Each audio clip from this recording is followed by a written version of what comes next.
My name is Connie, which is short for Consuelo Sullivan. I know, you don't have to tell me that Consuelo Sullivan is a pretty weird name, but I can't help it that my mother's best friend for about a million years was a woman named Consuelo Diaz, or that my mother, whose name was Mary Dunleavy, was much more argumentative than my father, Mickey Sullivan. So 27 years ago, it became Consuelo Mary Sullivan.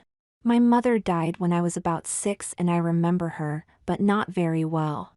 My father was a nice enough guy, but he didn't understand his daughters all that well, and his response to not understanding them was to ignore them as much as possible.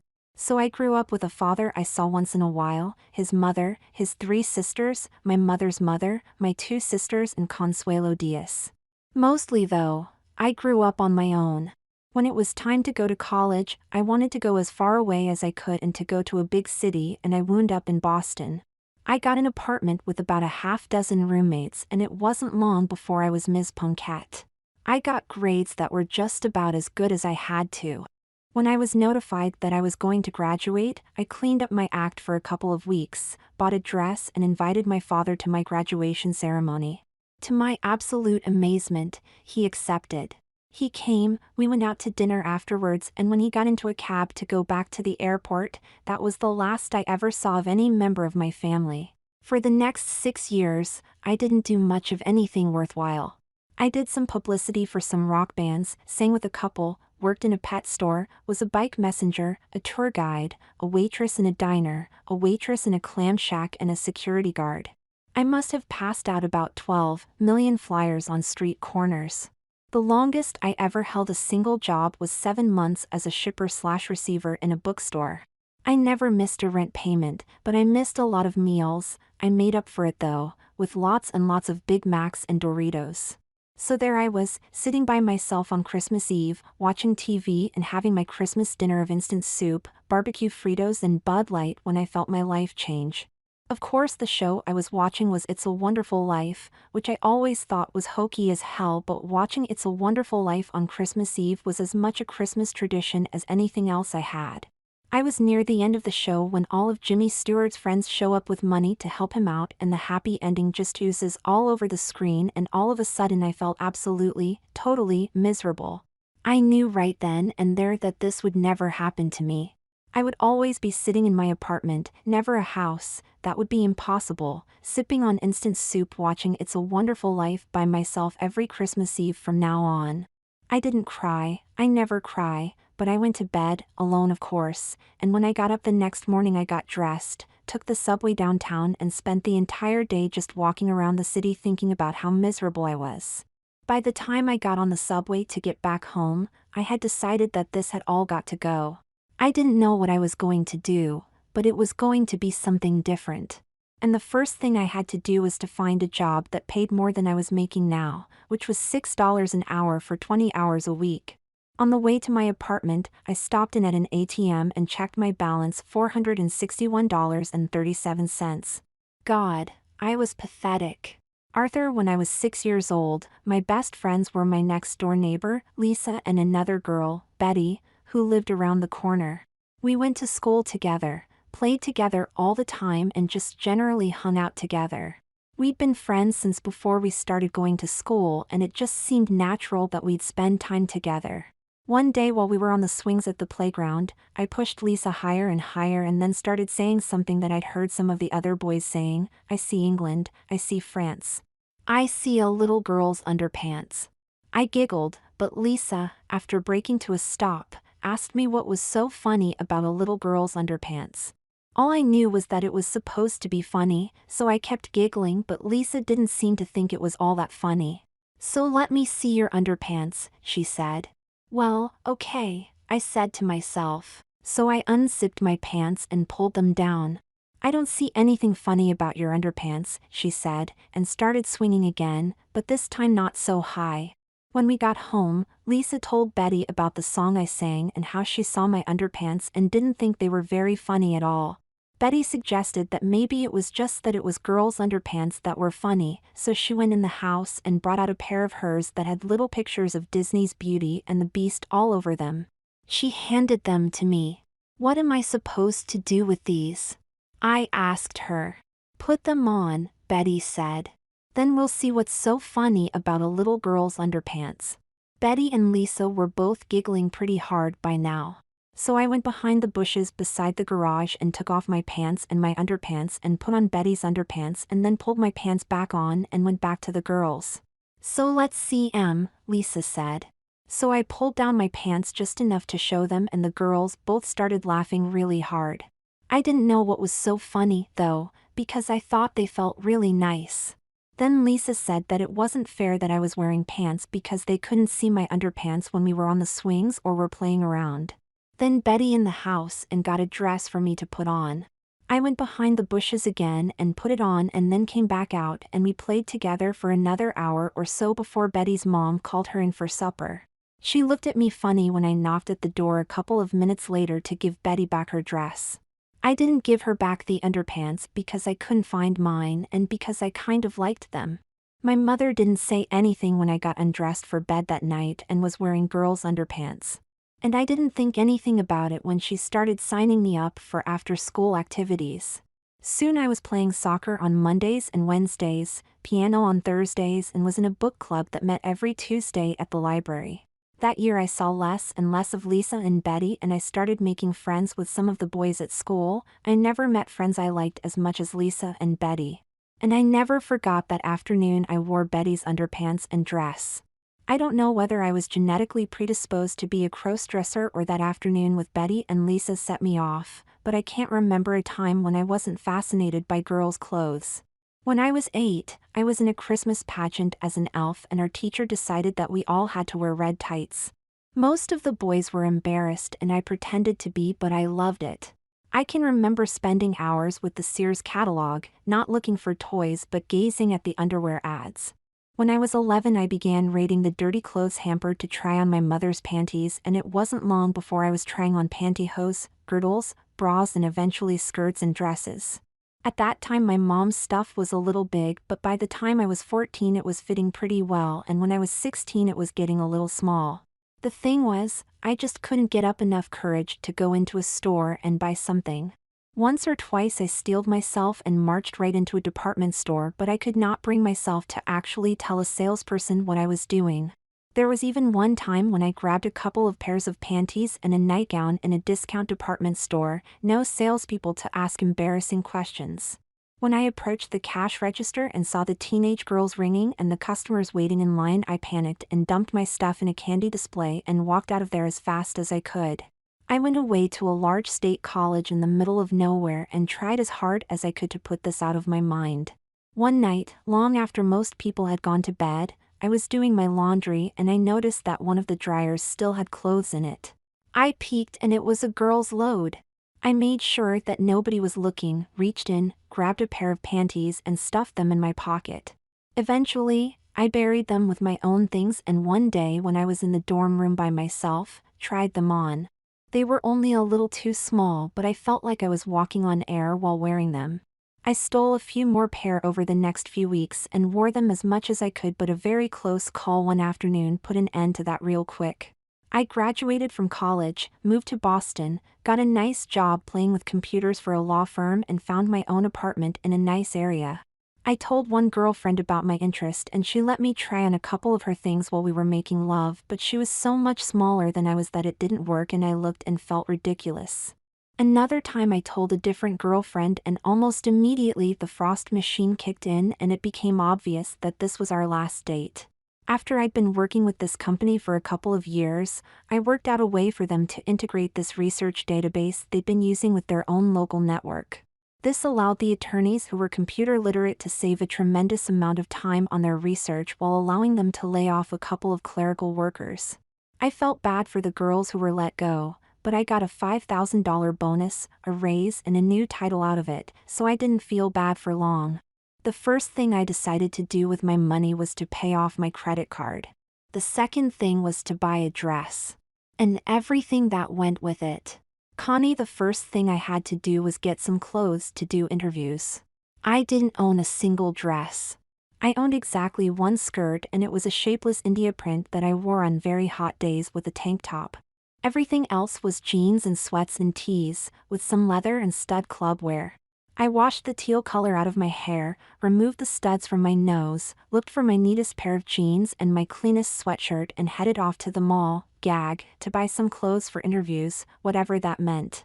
It was like landing on a foreign planet. I was in sort of a daze. I just wandered around for about a half hour and then went into one of the department stores. I poked around the racks, wondering what people wore to job interviews. I saw some racks of middle-aged looking clothes and was pawing through them, $89.99 for a skirt, when a saleswoman sidled up to me. "Can I help you find anything?" she asked. I blushed, and then blurted out that I was looking for an outfit or two I could wear on a job interview. She smirked just a bit and said, "You might have more luck in the women's department on the 3rd floor. We only go up to size 12 here." I could have died. Not only was I badly dressed, now I was officially fat. I slunk out of there as inconspicuously as my grossly overweight and badly dressed body would let me, and while I thought about going upstairs, I also thought that any store that was charging $89 for a skirt wasn't the kind of store that wanted me as a customer. So I circled around the mall a couple of times and then went to the Burger King in the food court. Ordered a large chocolate milkshake and a large fries. It was too early for lunch, so I skipped the Whopper and sat down to think. If I started with the $461.37 that I owned and then deducted the amount I would owe for rent in 2 weeks and added the amount I would earn at the convenience store where I work nights, I figured that I could afford about $60 on an outfit if I limited myself to one meal a day. So the department store wasn't going to be where I started. The sale rack at the fat lady shop, it was named Laura Brown's Shop for Women, was where I started. I noticed that on the window it said sizes 14 and up, and remembering what the bitch at the department store said, I figured this is where I belonged. This black woman with tits that went out to here and a butt that went out equally far in the other direction smiled at me and asked, "Can I help you find something?" Man, this is what I was dreading. How can you not know the answer to this question? But I didn't, so I swallowed hard and told her that I needed something to wear on a job interview but didn't have a whole lot to spend.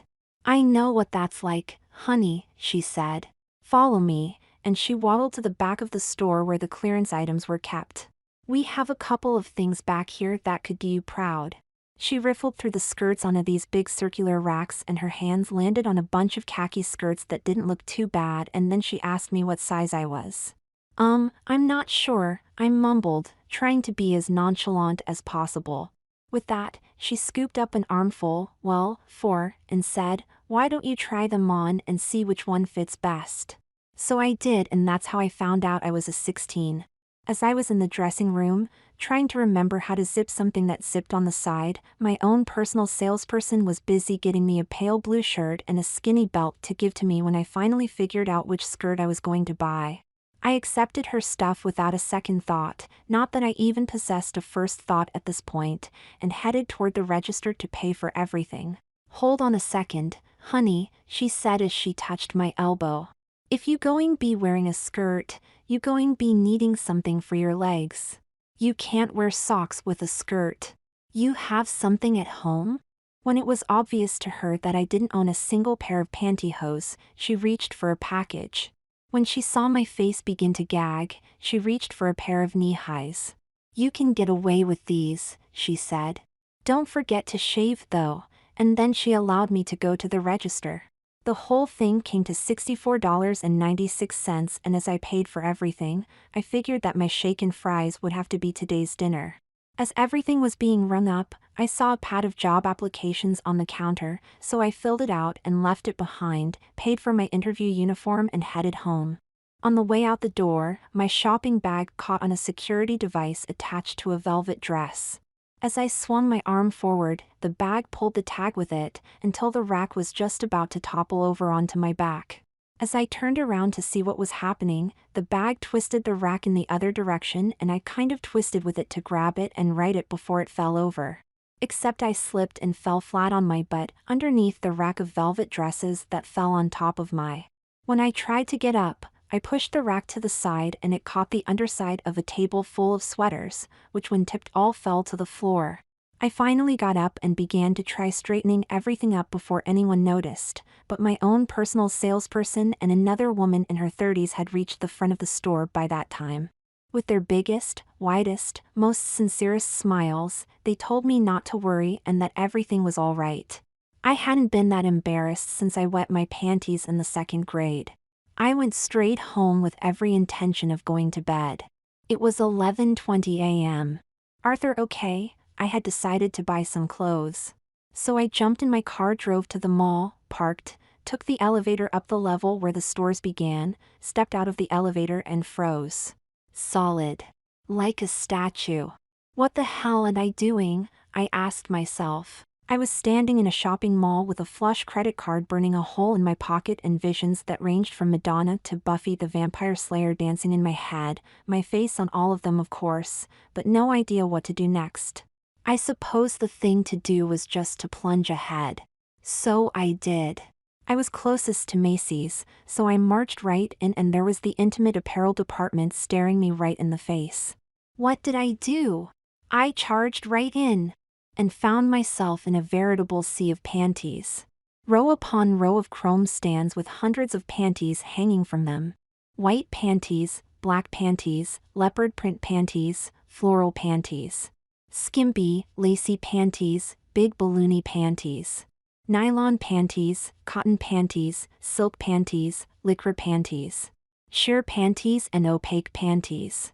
Panties that cost $4/10 and panties that cost $22.99. I was overwhelmed, so I did the logical thing. I froze solid again.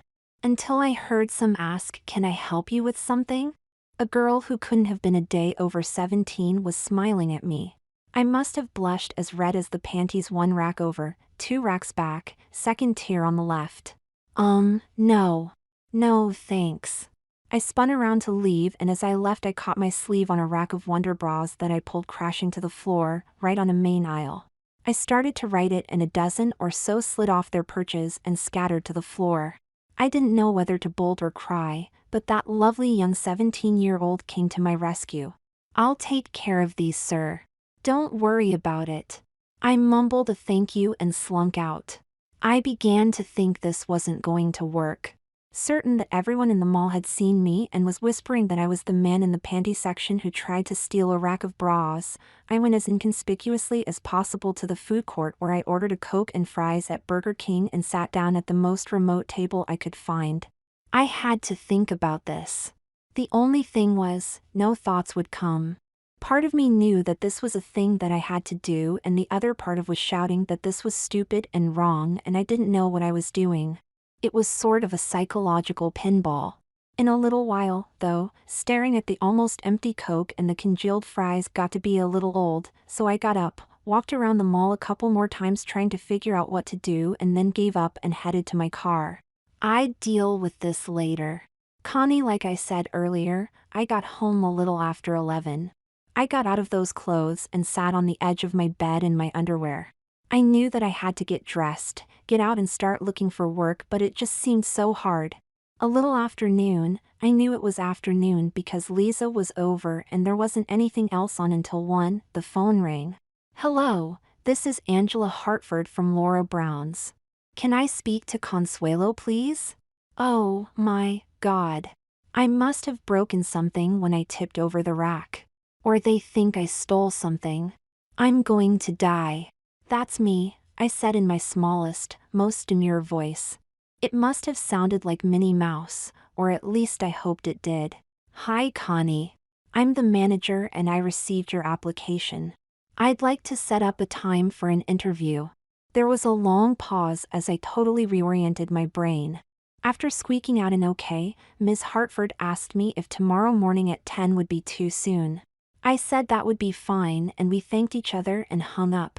I wanted to have something to celebrate my first interview, but that would have involved leaving my apartment to buy something and that would have involved going to an ATM and getting some cash, which at this time of the month I didn't dare do.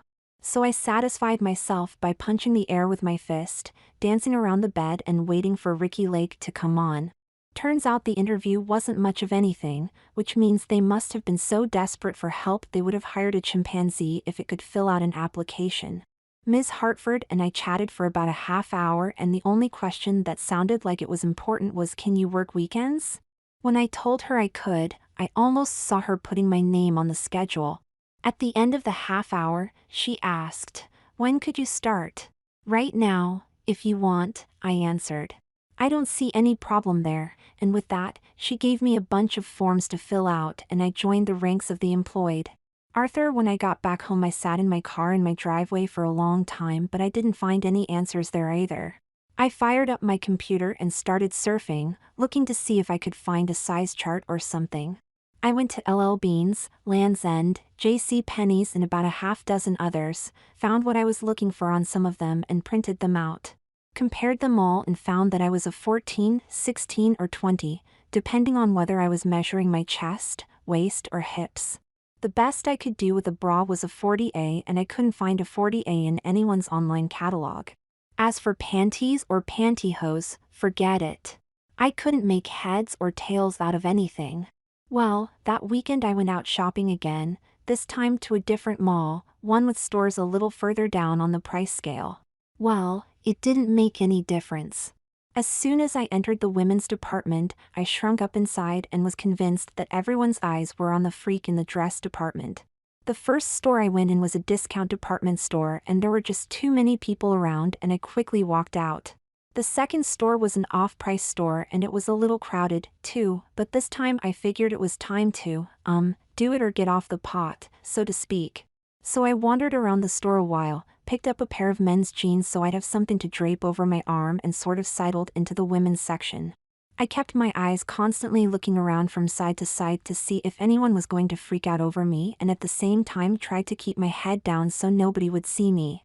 I finally found the women's size dresses. That was confusing as hell. Aren't all of these things for women? Why did they call the big and tall section the women's section? And what in the world are Missy sizes? And then found the size 20s. I figured that I'd rather have something a little big than a little small. I quickly flipped through the dresses and thought to myself that it was no wonder that these dresses were in a bargain store. There were a couple, though, that didn't look too horrible, and I grabbed one and headed to the register. Paid for it without the sky falling in and without being struck by lightning. I was almost home free. Just had shoes, stockings and underwear to go. Oh my God, I thought, I am going to die before this day was through. Connie, the first few days I worked, I spent most of my time unpacking boxes, putting clothes on racks and getting them ready for sale. It seemed like there was always something to open, unpack, hang up or pick up. I couldn't believe how tired I was at the end of the day, but then again, I hadn't really worked steady for a long time. I'm not sure I liked being a member of the working class. On Saturday, I was going to spend my first day on the sales floor, so Friday afternoon Betty, that's how she spelled it, don't ask me, the black girl with the big butt who helped me pick out my first skirt earlier in the week, showed me how to run the register and helped me around the floor. It was so complicated. Codes for this and codes for that. It seemed like I spent about 15 minutes on every sale just trying to figure out how to ring up everything up and what was on sale and what wasn't and so on. What a pain in the butt. Anyway, about half an hour before I was supposed to go home, this guy comes to my register and he's got about a dozen pairs of panties in his hands, and he sort of dumps them on the counter and looks down at his shoes. And I got to tell you, the guy's sweating like a pig. I mumble a sort of half-assed hello and begin to ring them up. Now a couple of customers ago, there was this woman who bought a bunch of panties, and while ringing up the sale, Betty showed me that the cotton ones were on sale, buy two get two free. The nylon ones were 4 for $25 and the fancy nylon ones were free when you bought a matching bra, or 3 for $25. Betty and I were able to sell this woman a bra and 2 extra pair of cotton panties because of the different sales, and she got a good deal. After all, she walked away with more underwear than I had back at my apartment. But with this guy, it was like he grabbed the first 2 handfuls he touched. He had 6 pairs of cotton panties, which meant he was entitled to 2 more free, 3 pairs of nylon, which meant he had to pay the full price of $9 each, and 1 fancy pair but without the bra. I probably should have told him about all the specials, but he made me feel weird, so I just rang up him to get him out of there. Gave me the willies. After he left the store, Betty looked at me. "What is your problem, girl?" That was a guy, I said. And so what? She replied. There are lots of guys who shop here. My jaw must have dropped because I knew my mouth was open, but I knew that nothing was coming out. Well, I don't know about lots of guys, but there are definitely some. Some of them are obviously pervs. They head straight to the underwear and run their hands all over stuff, and you can almost hear them panting. I must have made a face because Betty snorted back a laugh. Don't laugh. Most of the guys who shop here are pretty cool. They know what they like and they don't bother anyone. If some guy wants to wear panties instead of jockey shorts, who am I to say anything? I'll just ring him up and maybe suggest a bra to go with. Betty smiled and I smiled back, but I still thought it was a little weird. No, it wasn't a little weird. It was a lot weird. I mean, I am a girl and have been one for 27 years, and in all that time I never once gave any thought to my underwear other than knowing I supposed to wear clean ones in case I was in an accident. Not only that, I never once ever thought about wearing boys' underwear. I mean, just how strange is that?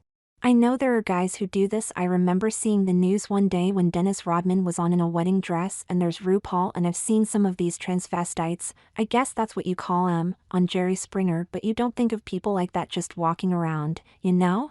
It gave me the shakes. Arthur, I don't know how I did it, but I got through the rest of the day. I picked up a pair of high heels at a discount shoe store, the biggest pair of pantyhose I could find at the drugstore, and a 3-pack of cotton panties at the supermarket. The bra was the hardest part. I couldn't figure out for the life of me how I was going to buy a bra. I just knew in the bottom of my heart that as soon as I gave a bra to a cashier to ring up, those bells would start clanging and a huge neon sign would drop from the ceiling that said, "Pervert." I decided that I could probably get away with it at Walmart if I was smart. I hate Walmart. I hate being in Walmart. I hate Walmart's merchandise. I hate what Walmart has done to the American economy. I just hate Walmart, but I figured that if there were any place in the world that I could be guaranteed to be faceless, it would be Walmart. So I drove over to the nearest Walmart I knew about. I was spending a lot of time driving around. This time I couldn't pick up any clothes to disguise my true purpose. I wouldn't be caught dead in Walmart's clothes, but I grabbed a ream of computer paper, a big bag of Doritos, and some trash bags before heading over the ladies' clothing department.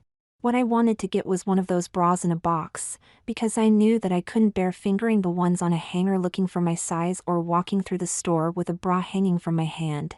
So I sort of circled around the intimates department, waiting for the customers to thin out, then headed right to the bra rack. I was looking for a 40A but didn't see one right away.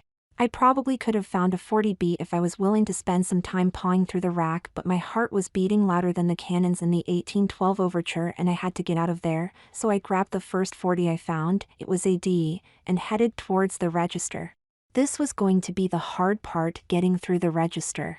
My hands were sweating so much I thought I'd soak through the computer paper, but eventually I made it to the front of the line where this cute 18-ish girl was ringing up sales.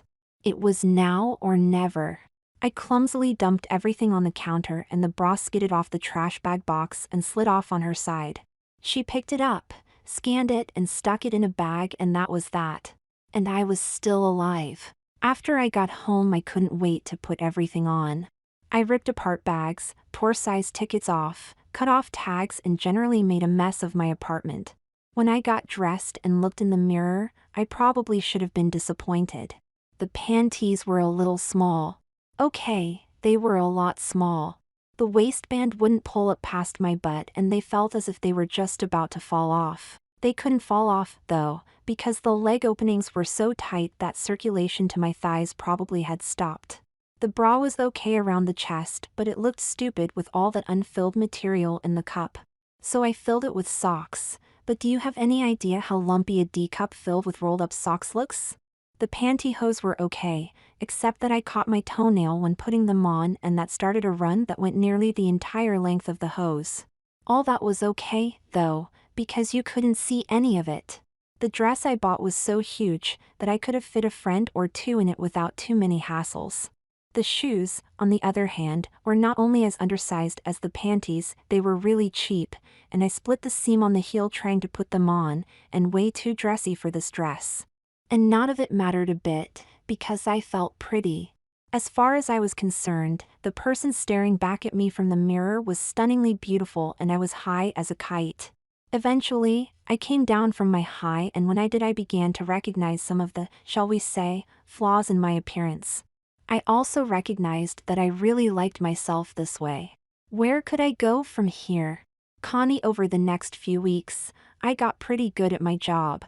I learned everything about the registers, stocking clothes, keeping the place clean and organized.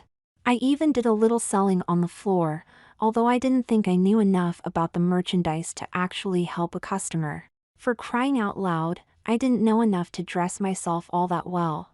Betty was a big help to me, and most of the other girls in the shop helped me out from time to time, but it didn't take long before I started getting tired of having to ask somebody else if I looked okay.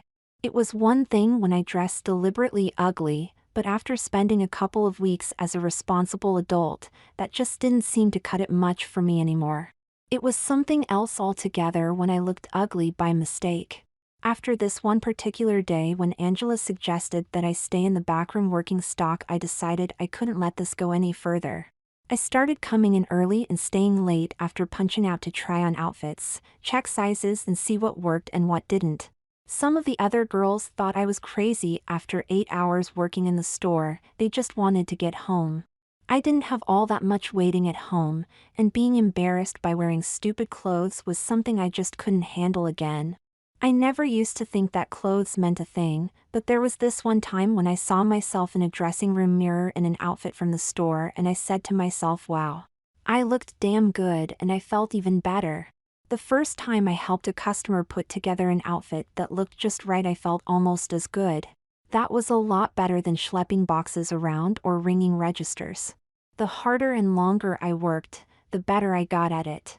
It turns out that in the long run, the kinds of customers I was best with were women a little older than me who wanted to add just a little bit of spice to a classic look. I had trouble with younger customers because I wasn't always real good at figuring out where the dividing line between sexy and trashy was. I also thought customers just looking for good value or older customers who always bought the same thing were kinda boring.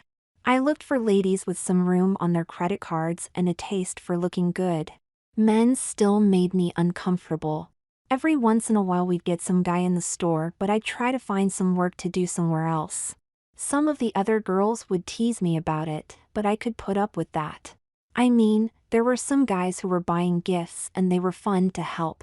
They seemed so cute and seemed so helpless, and more often than not they didn't care what things cost, so I could sell them anything in the store. But guys who were there for themselves, they gave the creeps. Now one Saturday, I spent about 45 minutes helping this guy buy a sweater that must have been for his wife or girlfriend or something, and finally sold him a really pretty, soft gray fuzzy cowl neck sweater that sold for $115. After I rang up the sale and the guy left the store, I bragged about it a little with Betty. She just smiled at me. I thought you didn't like selling to guys, she said. This guy was cool. He was buying a present for his wife. You think so, huh? Betty sort of chuckled. A couple of weeks ago he bought more than $200 for himself, tried the stuff on and everything. He tell you this was for someone else? No. I was getting a little red. Well then honey, you just had your first CD. CD? I asked. Crossdresser. That guy is going to look great in that sweater, but you probably should have tried to sell him those new black skirts we got in last Thursday, too. Would have gone great with it. Oh, stop it. Seriously. And I tell you what, honey, Betty wagged her finger in my face. You better lose this hang-up you have. We'll sell whatever we have to whoever wants it, and we don't want to get in any trouble from anybody 'cause someone got a thing about men. I sputtered a little, but Betty spoke up again. I'll tell you what. The next guy who comes in the store, you help him. And I'll be watching you, girl. You better help him the way he should be helped. I made a little noise, but I knew that I'd have to get over this hump, too. And right then, this guy walked up behind us and cleared his throat. Arthur, I never wanted to take off that dress, but eventually I did, and as I put everything away I started to think how nice it would be to get some things that fit the way they should. Right now, the only thing I had that was the right size was the pantyhose, and I'd ruined those. So I started to think about how to go about this. I couldn't just walk up to a clerk in a store and say, "Excuse me, can you help me find a dress? I don't know what size I wear." Or could I? Here's a brainstorm. I could come up with a cover story. So I thought for a bit about what kind of story I could tell and came up with this. I lost a bet and the penalty was to spend the day in drag. That could happen. Who could I lose the bet to? A buddy? No, I don't think that would work. My girlfriend. Then I could get the lingerie, too. I lost a bet to my girlfriend. What kind of a bet? That would be a little harder, but I decided to make it on a sports event. A football game. No, she beat me at tennis. That's much better. That would do it. As soon as the plan came together in my head, I just had to figure out where and when, and I just couldn't wait. I decided to go to the mall and just walk around until I got the courage to walk into a store. I felt like the little engine that could. Can I do this? I know I can, I know I can, I know I can. I'm going to do this. Late Saturday afternoon, close to dinner time, I drove to the mall psyching myself up all the way. I parked the car, took the escalator up to the main floor, and it deposited me in front of Macy's. I took a deep breath and decided this wasn't the place. The first store clockwise was a greeting card shop, and then I saw Laura Brown's. Instinctively, I knew it was now or never. I inhaled deeply and then walked slowly, not stopping until I almost bumped into two salesgirls who were talking to each other near the cash register. Connie, the guy who cleared his throat, also almost bumped into us. He looked really nervous, but nice. He was about my height, I'm 5 feet 8 inches, and like me, a little on the chunky side without being fat. Really, I'm not fat, it's just that sometimes my thighs and boobs make me look that way. Betty grinned at me. "I'm going on break. See you in a bit." And with that, I had my first guy customer. "Hi. Can I help you with something?" I asked as brightly as I could. He cleared his throat again. "Yes, I guess so. Promise you won't laugh?" I nodded. "Okay." He took a deep breath. "I lost a bet with my girlfriend and I have to spend all day tomorrow in drag. And I really hope that you won't think I'm weird and can help me out." He exhaled and looked at me. Now I'm not the world's most perceptive person, but I know bullshit when I hear it, and there wasn't the slightest hint of truth in what he just said. But I did remember what Betty said to me, so if this guy wanted to get some stuff, that was his business, and it was my business to help him. So here goes, I said to myself. To him, I said, "I won't laugh. Actually, I think it's kinda cute." I could swear he blushed a little. "So what are you looking for?" I asked. A brief moment of panic zipped across his face. "Actually, I don't think I really thought about it. It was just hard enough coming in here. I don't know what I want. Whatever you suggest will be fine, I guess." "Well, okay. We'll see about that. My name is Connie. What's yours?" "Arthur." I was pretty sure that was his real name, too, because he answered too quickly to have thought about giving me a fake name, and nobody would willingly pick a name like Arthur. "All right then, Arthur, let's get started. You said you're doing this for a bet, right?" He nodded. "So do you want to play this for laughs or do you want to do it straight?" Arthur looked a little confused, so I had to clarify things for him. "Do you want to camp it up and get something really sexy, or maybe something real conservative that will embarrass you as little as possible, like maybe a tailored pantsuit, or do you want to get something that looks nice and stylish, or something frilly, or what?"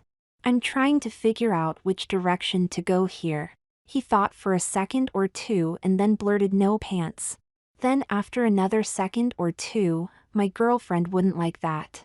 I guess I just want something nice that won't make me look too silly." "Is that how your girlfriend wants you to play it?" My throat caught a little on the word girlfriend. "I guess so." "Okay. Next question. Do you want underwear too?" He must have blushed about 12 shades of red as he stared down to the floor and nodded. This was getting to be fun. I pretended not to be able to figure out his response. "I'm sorry, Arthur, was that a yes or a no?" "Yes, good." "What kind?" He looked at me utterly confused. What kind? Actually, the look he gave me really did look confused. He wasn't hiding something. He really didn't know what I was asking. Well, I mean a couple of things.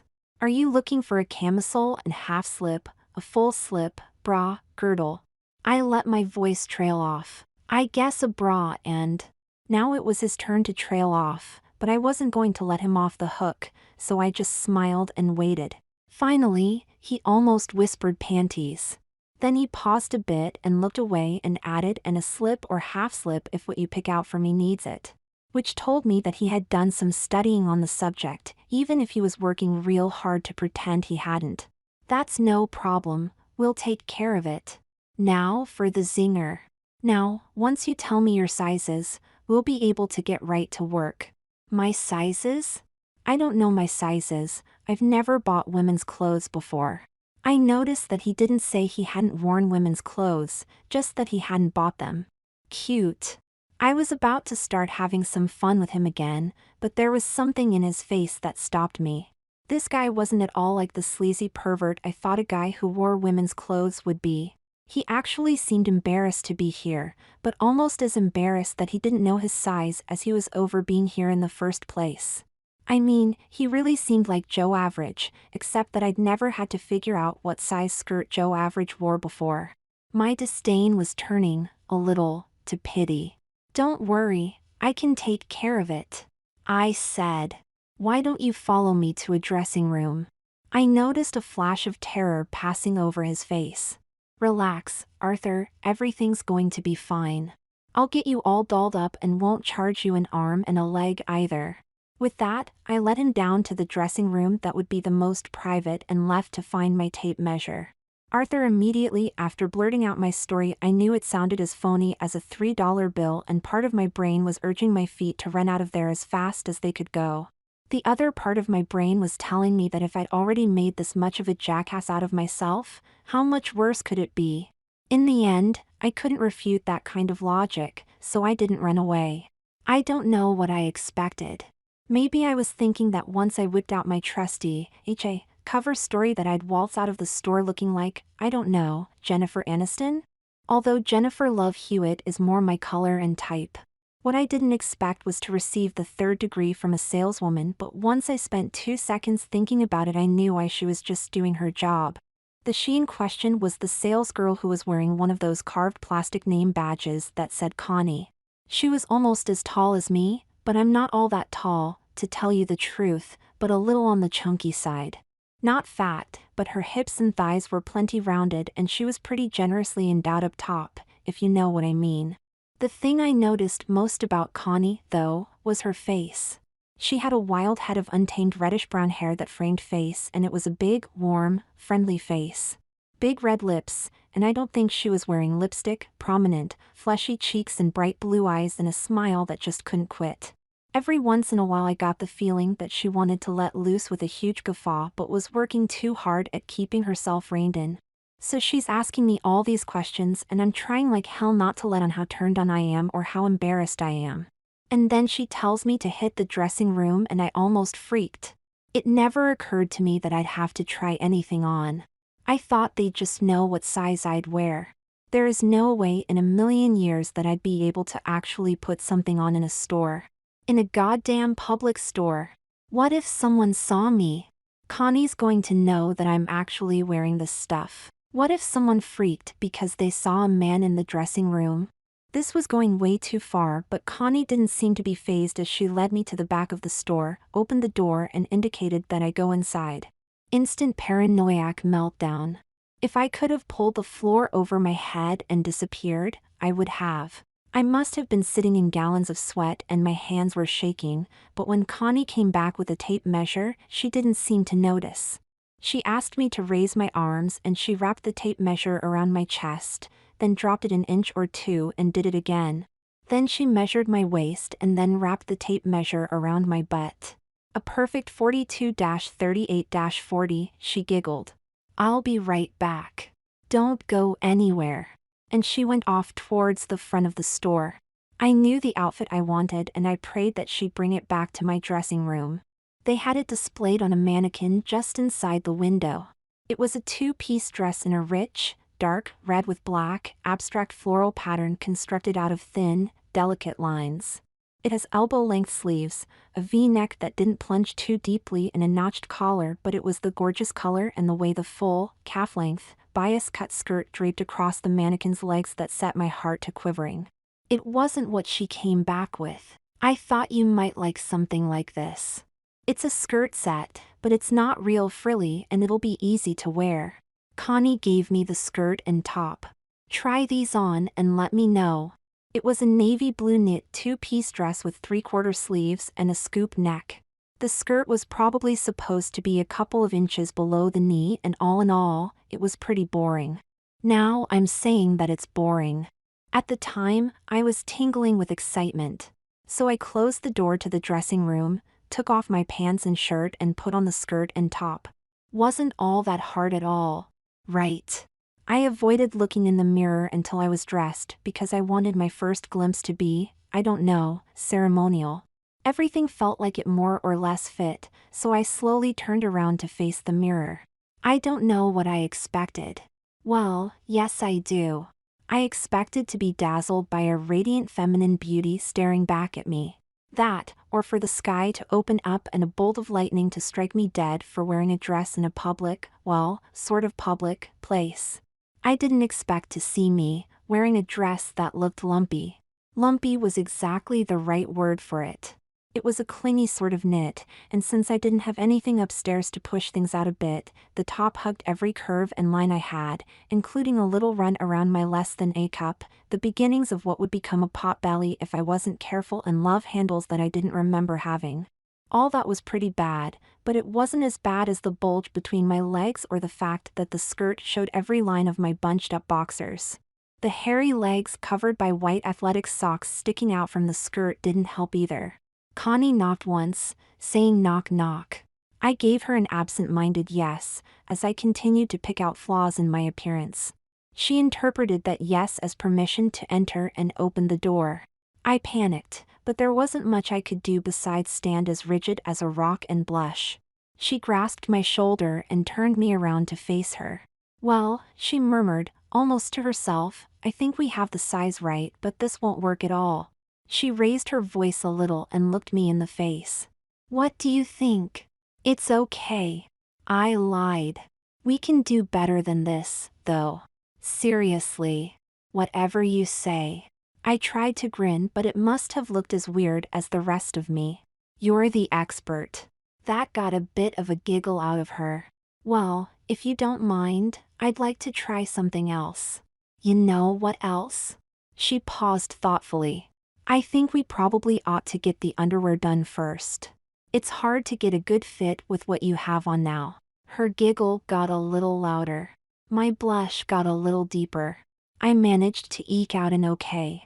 All right, let me see what I can do. Do you have any preferences? She was loving this, I could tell. No. Just a bra and, underwear. No problem. Just wait here. Oh, by the way, you're in 16, same as me, and with that she headed off towards the lingerie section. I, in the meantime, shut the door as quickly as I could and huddled in the corner, waiting for her to come back. Connie, this was turning out to be as much fun as I'd had in a long, long time. This guy Arthur was a nice enough guy, I guess, but it was so easy to push his buttons. When I went to get a dress for him, I was trying to think of something as embarrassing as possible, something really femmy or maybe a tight miniskirt, but I didn't want him to think I was playing him. Then I thought I could have some fun if I got him something boring and really ugly, so I got the two-piece navy knit, something some big mama might think would make her look sharp. The thing was, when I put it on him, he looked so disappointed it almost broke my little heart. He looked really sad and I felt like I was being cruel, and I didn't like that feeling one bit. I mean, when you think about it, what was he doing that was all that wrong? So anyway, I'd have to put a little more thought into this. Or maybe less thought. Maybe I should just pretend he's like an everyday customer and not a guy. Yeah, like that's going to happen, I thought. Then this other voice came right back and said, why the hell not? These conversations with myself were getting a little weird. By this time, I'd made it to the lingerie department and had to decide to do something. He did look to be about the same size as me, which meant he probably was going to wear a size 8 panty or maybe even a 7, because while his waist was about my size, his butt sure wasn't. I'd measured his chest earlier and knew he'd wear a 40 bra, and at that, one of those little voices in my head giggled that they don't wear 40 AAs. I hadn't asked him if he was going to stuff his bra, and I couldn't really think of a diplomatic way to ask. I also hadn't asked him how much he had to spend. I didn't know whether he wanted something really nice or just something cheap. After seeing the look on his face when he tried on that ugly dress, I decided to go with nice. I also heard something in the back of my mind that said I needed to make it up to him for picking that dress. There was this one matching set that was really, really pretty. I mean, it was so nice even I'd thought about getting some for myself. I hadn't, because A, they were way too expensive for my bank account, even with my employee discount, B, all my life I'd only thought about underwear in functional terms and the idea of pretty underwear seemed a bit strange to me, and C, who was going to see them? It wasn't as if I had a hot social life. The bra had stretch straps with some understated scalloped edging on the sides and back. The top half of the cups were translucent with a tulip pattern embroidered in lace. There was a tiny tulip in the middle where the two underwires met. The panties had the same tulip embroidery on translucent material rising in a V from the crotch along the leg, with the tulip motif continued in a tone-on-tone pattern all over. A little tulip at the center on the waistband added just the right accent. The bra was $26.95, the panties $15, buy two get one free, and we had them in white, black, red, burgundy and purple. I picked the white for him as a symbol of his probable virginity. That voice giggled again, and brought them over to his dressing room. I guess I wondered what he had been doing all this time. After the salesgirl left, I didn't have a clue what I supposed to do next. Was I supposed to get back into my clothes, stay in this dress, take the dress off and stay in my underwear, or what? What had I gotten myself into? I decided to do nothing. Knock knock, I heard her say, and I opened the door. I could swear she smiled for just a second when she saw I was still in the knit dress. Why don't you put these on? You could try the panties on over your boxers, but I don't think that would work very well, but I'm pretty sure these will be okay. Do you need some help with the bra? I blushed very deeply and shook my head violently to indicate no. All right, then. After you put these on, you could try this dress again and see if it makes any difference having the right underclothes. She started to walk away. Oh, by the way, I didn't know what you wanted to do about the cup on the bra. I got a C cup for you, because if you plan on stuffing it, a C cup would look about right on someone your size. If you didn't want to stuff, I could go look for a smaller cup. No, this will be fine, and I took the bra and panties from her. We stood in awkward silence for a moment, then she started to pull the door shut. Okay, then. Holler if you need anything and I'll go look for a different outfit. Right. Like I was going to holler for anything. I peeled off the dress and then slipped off my boxers, and I can't tell you how strange I felt being naked in a women's dressing room in a store in a mall. Connie was right, the panties did fit just right. A little snug around the legs, but they hugged my ass just right, and I just loved the way I looked in them. They were so pretty. I put the bra on backwards, hooked it up, slid it around the right way, and then slipped my arms through. It fit right, too, except for the cups. I could probably stick a pair of socks or two in them when I got home, but I wasn't really thinking of that right now. Right now, I was staring in the mirror at this guy who was wearing the absolute prettiest matched panty/bra set I'd ever seen, and that guy was me. Damn! This is fun! I pulled the knit dress back on, and it did look better without my wrinkled boxers underneath it and with a little forward motion up top, but it still wasn't the image I had in my head. Just the same, though, I could get used to this. I was beginning to convince myself that this is what I wanted. Then Connie did her knock-knock thing again. Connie, so what could I pull together for this guy, and why did I care so much, all of a sudden? I mean, I could probably wrap him up with what he had now, make my commission and never see him again, and everything would be cool, but that just didn't seem right. I actually wanted to get the right thing for Arthur and I couldn't quite figure out what that was. Pants were out of the question, as were miniskirts, shorts, dressy dresses, career separates, and a good deal of our basics. I was having a hard time coming up with something and then my eyes landed on our window. There, I saw the perfect outfit for him. It was a dark red two-piece dress that would have come almost to my ankles, with a very pretty, very subtle black floral pattern. It was soft and feminine without being frilly, and I remember that even I took a second look at it when Lizanne, our receiver, unpacked it. I even remember thinking that with Arthur's finely chiseled features and dark coloring that it would look good on him, although I can't for the life of me imagine that a dress would ever look good on a man. I almost ran over to the rack and checked for sizes 14, 18, 24, 26, number 16.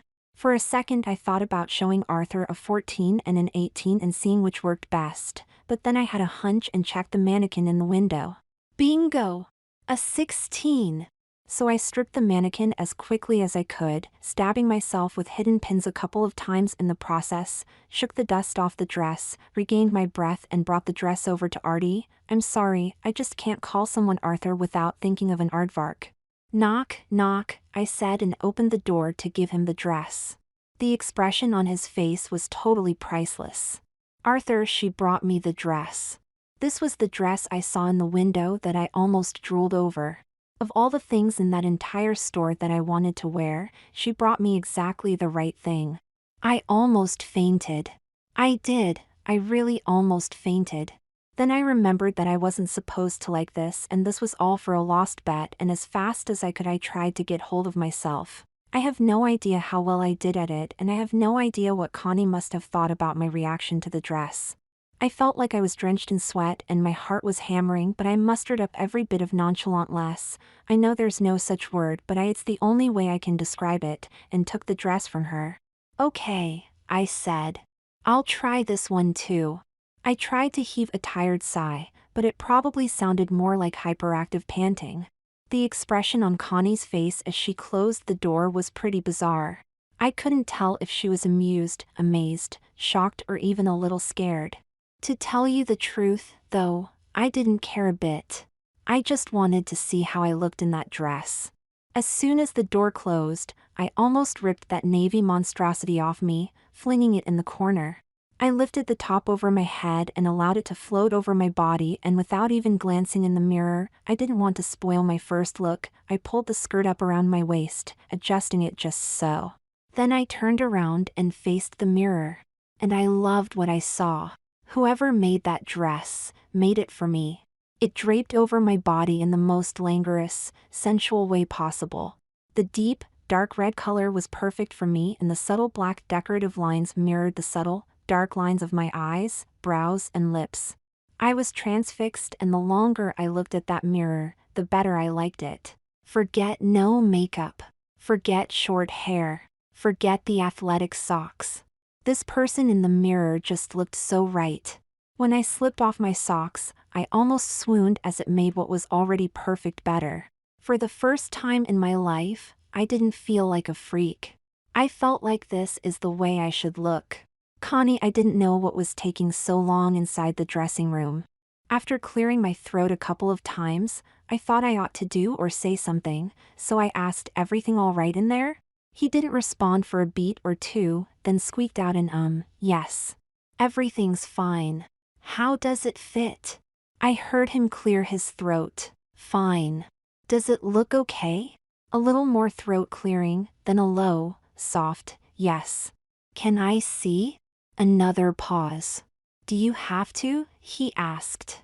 That was a good question. He was the customer. If he's satisfied, why should I care? I did care, though.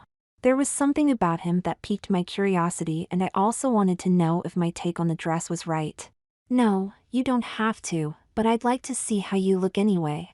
Another pause that stretched into a few seconds, and then he slowly opened the door. I gotta tell you, I was amazed. Shocked almost. As the door was opening, I was steeling myself to keep from giggling, but when I finally saw Arthur in that red dress, giggling was the furthest thing from my mind. He looked good. He really and truly looked good in that dress. Now I know he would have looked better if the bit of leg that peeked from under the hem was shaved, and a different hairstyle would have improved things, too, but even with all of that he looked good. The color was right, the fabric was right, it hung on him right, and it fit just right. Most of all, though, it was the expression in his face that got me. He knew how good he looked in that dress, and it was like a revelation to him. He was positively radiant. I have never, ever seen a customer react that way to anything I selected. To tell you the truth, I was as confused at that moment as much as I'd ever been. I thought I would have been a little, I don't know, either irritated or smug at having just helped a pervert, but his reaction to the dress took the winds right out of that sail. I should have been pleased that I helped a customer find what he wanted, but that wasn't quite what I was feeling either. I was jealous. I was jealous of him. Not once in my life had I ever felt really good because I looked good, and here was a guy, a fucking guy, standing in front of me in a dress I sort of liked but couldn't afford, who looked a hell of a lot better than I did and knew it. I was jealous, and as soon as I recognized the fact that I was jealous, I nearly freaked, but then brought myself under control real fast before I let things get out of control. This was something I'd have to deal with later.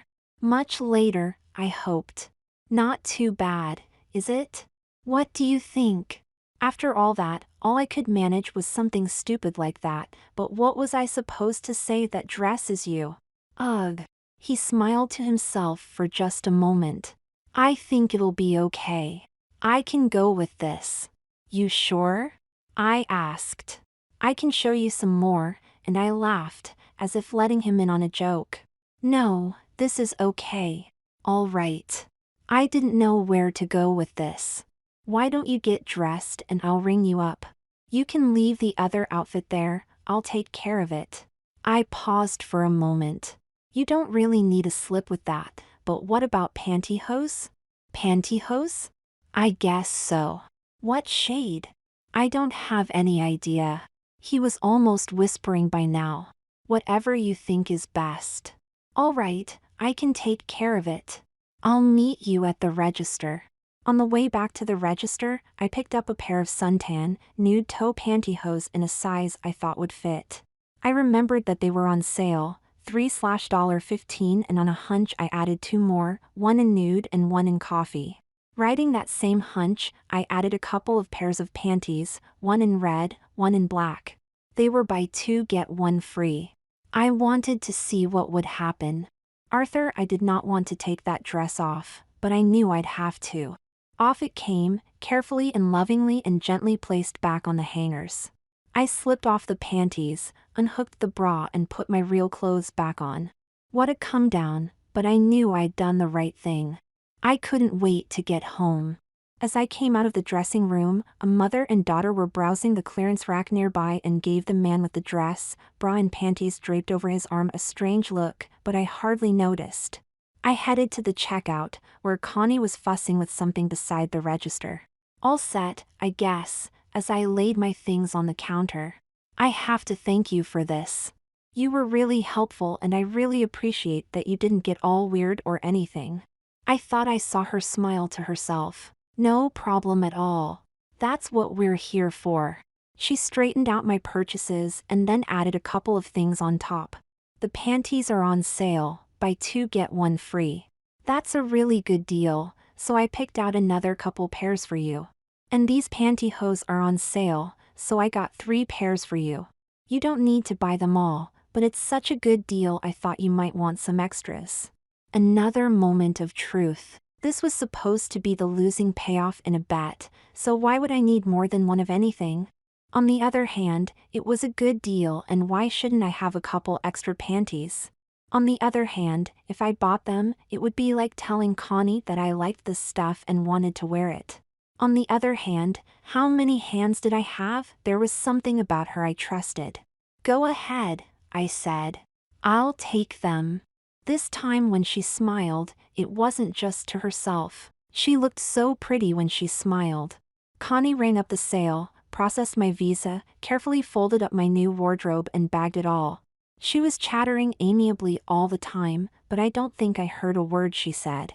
I couldn't focus on anything besides getting back to my apartment. Finally, she handed me the bag. I hope your, girlfriend likes the dress. You do look good in it. Her smile was warm, affectionate, and genuine. Thanks. You really were a big help. I wanted to say something else, but nothing intelligent would come out. I just smiled and nodded and started to leave. Connie, he was so grateful. He made me feel as if I had done him a huge favor, and when I thought about it, all I did was help him with an outfit. No biggie. Yeah, right. In my mind, Arthur had traveled the distance from a panting pervert to a really cute puppy in a very short while. Was I confused? Not at all. Almost every day I select panties and a bra for a guy and then try to get him to talk to me and ask me out? Maybe? Happens all the time. As he started to leave, I wanted to say something, but have a nice day or thank you come again didn't quite cut it. So I just blurted see ya, except my voice sorta broke and it came out as a question. He tilted his head, smiled, blushed a little and nodded. I couldn't figure out what that might have meant. Then he was gone. Arthur, all the way home my mind was whipping from one thought to another. I thought of the dress, of me in it, of me in a dressing room in a store, of the bra and panties, of just being in a woman's store. I also thought of Connie. And when I got home, before I started to change into my new clothes, I called the florist and sent a dozen roses to Connie at the store. I had the card signed, "Thank you so very much. See ya, Arthur."